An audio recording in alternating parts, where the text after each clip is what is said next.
Ang programang ito ay rated SPG. Striktong patnubay at gabay ng magulang ang kailangan. Maaaring may masiselang tema, lengguwahe, karahasan, sexual, horror o droga na hindi angkop. Madadami ka sa ginagawa ng mano mo. Paano?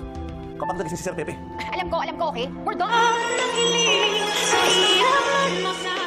Narito na ang ating pagkabangan ngayong Webes sa abot kamay na pangarap.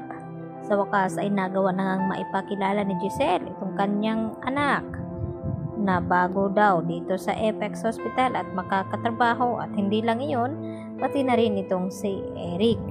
At tila hindi naman nagustuhan dito ni RJ ang ginawa nga ng kanyang kapatid na si Giselle, dahil hindi daw ito kumonsulta sa kanya bago bigyan ng posisyon sa Apex itong si Eric.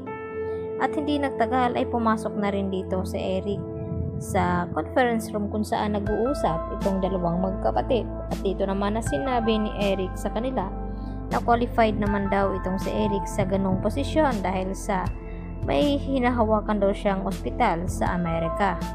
At tila hindi naman makampante itong si RJ sa sinabi ni Eric, at maya-maya din ay tila nakipagbati na rin itong si RJ dito nga kay Eric. Samantala, pinatawag naman ni Dr. Carlos Benitez itong si Annalyn upang makausap tungkol dito sa memo na ipinadala nga dito ni Hiroshi.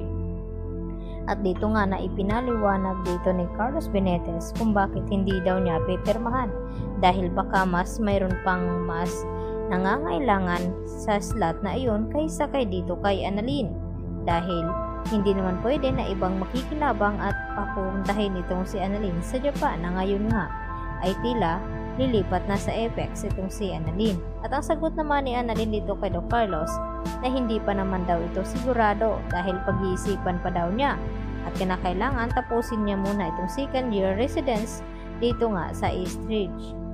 At dito naman na hindi na kumbinsi ni Annalyn itong si Doc Carlos at nagmamatigas pa rin na pipirmahan ito nga ang slot na para sa kanya. Kaya naman hindi nagiging maganda itong mood dito ni Annalyn na maabutan ito ni Harry at dito ni Doc Lyndon Javier. At may dala din pagkain na galing nga kay Regan. At dito naman na sinabi ni Doc Lyndon na iniisip pa rin ba ni Annalyn ang tungkol sa Japan. At dito naman na sinabi ni Annalyn na parang unfair nga itong si Carlos Benitez. At nagbigay ng kaunting payo itong si Doc Lyndon na sana raw ay patunayan ni Annalyn na karapat dapat niyang makuha itong slot na iyon, nang sa ganon ay makakapunta siya dito sa Japan. Sa kabilang banda ay mayroon namang operasyon dito nga na nagaganap sa East Ridge, at ang inasahan itong si Doc Lyndon Javier itong si Annalyn. At nang papasok na nga ang mga ito ay dito naman na sinalubong sila ng mga kasamahan din at sinabi na hindi daw sila qualified na pumasok sa loob, at silang dalawa ni Doc Lyndon Javier at itong si Annalyn. At ipinagtataka naman ni Annalyn na kung bakit at hindi na rin nasagot ng kasamahan nito.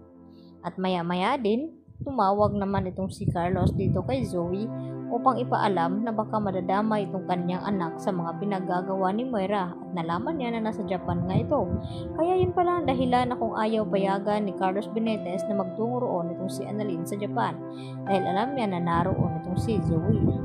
At dito naman sa hindi inasahan ay narinig mismo dito ni Annalyn nang papalabas na sana siya ay dito naman hindi inaasahan na napadaan siya na may kausap nga sa cellphone nitong si Doc Carlos Benitez.